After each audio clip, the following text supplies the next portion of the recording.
Si je vous demandais maintenant quel est le type de cancer le plus courant au monde, beaucoup de gens penseraient probablement au cancer du sein, de la prostate, du poumon ou de l'intestin. Mais il en existe un autre qui touche des millions de personnes chaque année et qui, curieusement, reçoit souvent moins d'attention qu'il ne le devrait, le cancer de la peau. La bonne nouvelle, c'est que lorsqu'il est détecté tôt, il fait partie des cancers ayant les meilleures chances de traitement réussi. Le problème, c'est que beaucoup de gens s'attendent à voir des signes très différents de ceux qui apparaissent réellement. Peut-être que vous imaginez une tache grande, sombre et effrayante. Sauf que, dans la vie réelle, de nombreux cas commencent de façon si discrète qu'ils pourraient facilement être confondus avec quelque chose d'anodin.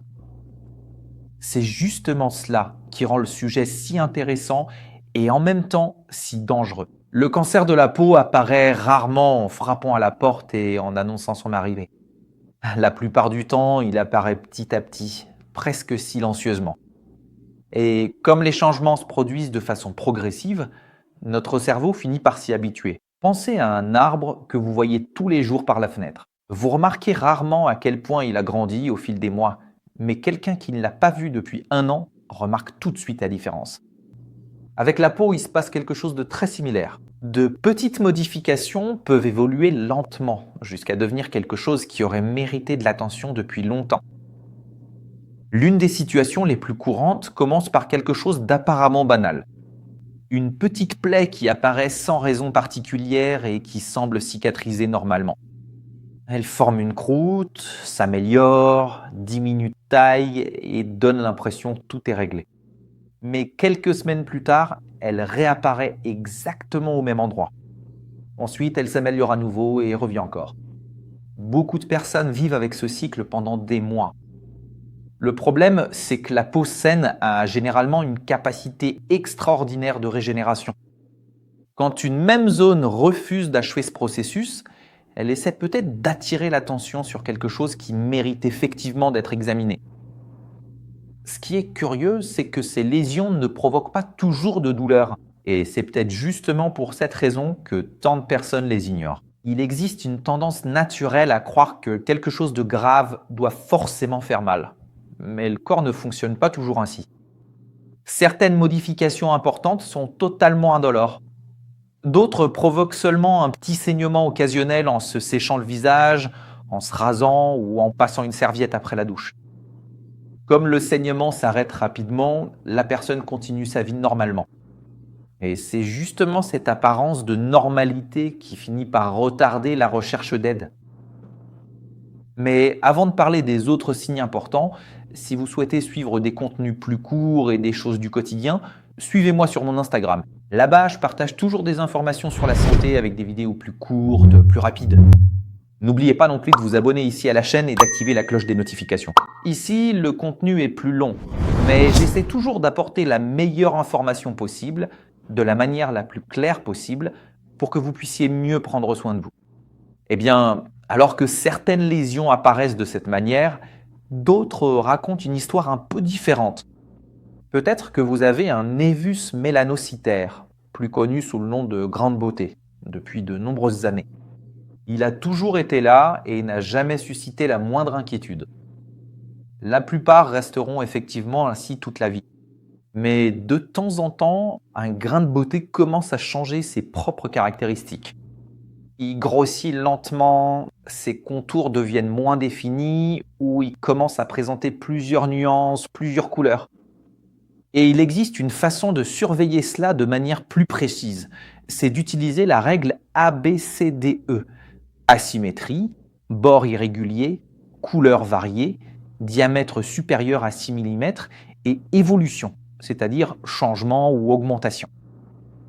L'important ici, ce n'est pas de transformer chaque grain de beauté, chaque tache, chaque marque que vous avez sur la peau en source d'anxiété. Il faut comprendre que la stabilité est généralement un bon signe. En revanche, des changements progressifs méritent notre attention. Et il y a quelque chose d'intéressant à propos de ces changements, d'accord? Ils surviennent rarement d'un seul coup. Dans la plupart des cas, le processus est lent. Tellement lent que la personne elle-même ne s'en rend pas compte. C'est pour cela que de nombreux dermatologues recommandent de photographier les lésions qui suscitent des doutes. Quand on compare des images prises à quelques mois d'intervalle, des changements qui passeraient inaperçus dans notre mémoire, n'est-ce pas, deviennent beaucoup plus évidents. Mais la peau ne communique pas seulement à travers ce que l'on voit. Dans certaines situations, elle essaye d'attirer l'attention à travers ce que l'on ressent. Une zone commence à démanger sans raison apparente. Une autre se met à brûler discrètement. Certaines deviennent plus sensibles au toucher. Et ici, il existe un piège courant, surtout après 40 ou 50 ans. Beaucoup de personnes en viennent à justifier pratiquement tout changement comme une conséquence naturelle du vieillissement. Il est vrai que la peau vieillit, c'est un fait. Elle devient plus fine, plus sèche et plus vulnérable. Mais toute modification ne doit pas être automatiquement considérée comme normale, simplement parce que l'âge avance. À ce moment-là, vous vous rendez peut-être compte qu'il y a un schéma dans tout cela. Le problème, c'est rarement l'absence de signes. La plupart du temps, les signes sont bel et bien présents.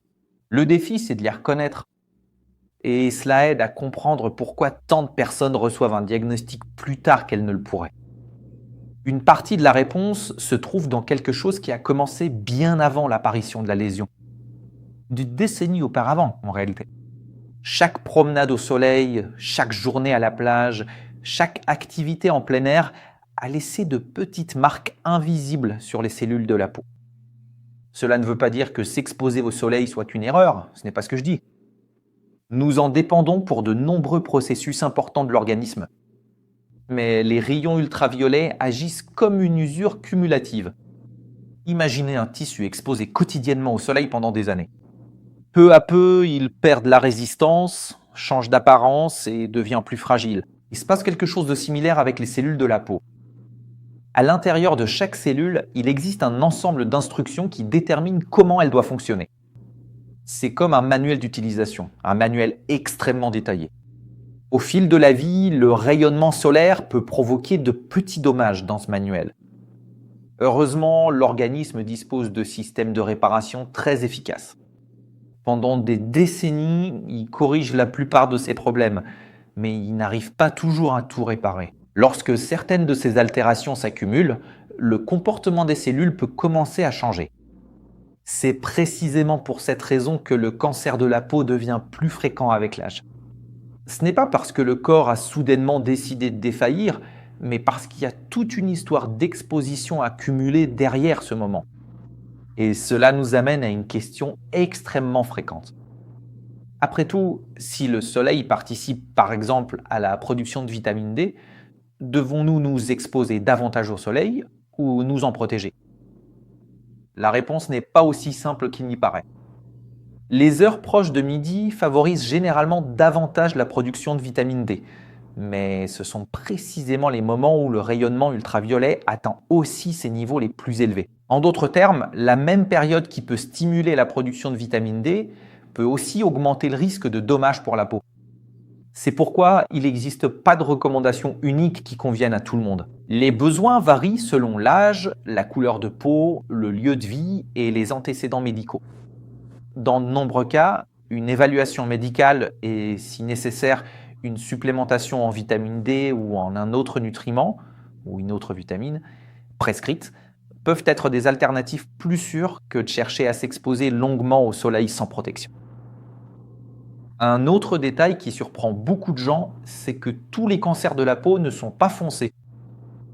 C'est peut-être l'une des croyances qui contribue le plus au retard de diagnostic. Certaines lésions peuvent être rosées, d'autres rougeâtres. Certaines ont un aspect brillant ou nacré. Il existe des lésions qui ressemblent à une cicatrice, d'autres ne sont qu'une zone sèche qui ne disparaît jamais complètement. Quand les gens ne cherchent que des taches foncées, ils finissent par ignorer des signes qui peuvent avoir une apparence complètement différente. Et ces signes n'apparaissent pas toujours là où on s'attend à les trouver. La plupart des gens regardent le visage, les bras, les mains, mais qu'en est-il des oreilles, des lamiques et le cuir chevelu et le dos et la plante des pieds et sous les ongles? Certains cancers de la peau peuvent rester cachés pendant longtemps, simplement parce qu'ils apparaissent dans des zones rarement examinées. Il n'est pas rare qu'une anomalie soit remarquée d'abord par un coiffeur, par le conjoint, ou lors d'une consultation médicale de routine. Lorsqu'une lésion suscite des soupçons, beaucoup de gens imaginent alors immédiatement des examens complexes ou des procédures douloureuses. Heureusement, le processus est souvent plus simple qu'il n'y paraît.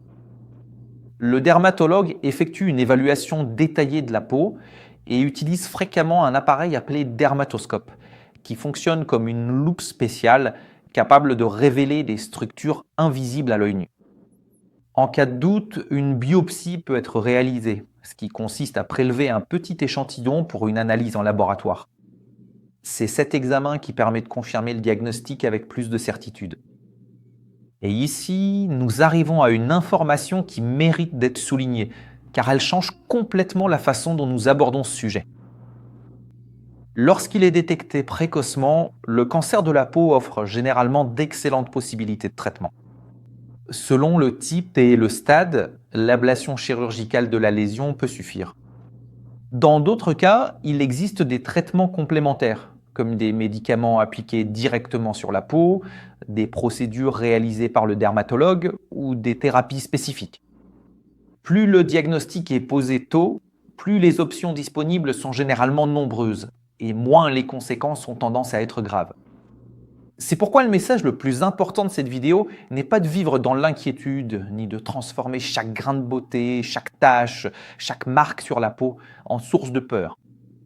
L'objectif est bien plus simple que cela. Il s'agit d'apprendre à observer son propre corps avec une attention intelligente. Remarquer ce qui change, accorder de l'importance à ce qui persiste et ne pas ignorer ce qui continue d'envoyer des signaux. Je vais m'arrêter là. Que Dieu vous garde, prenez soin de vous et je vous embrasse fort.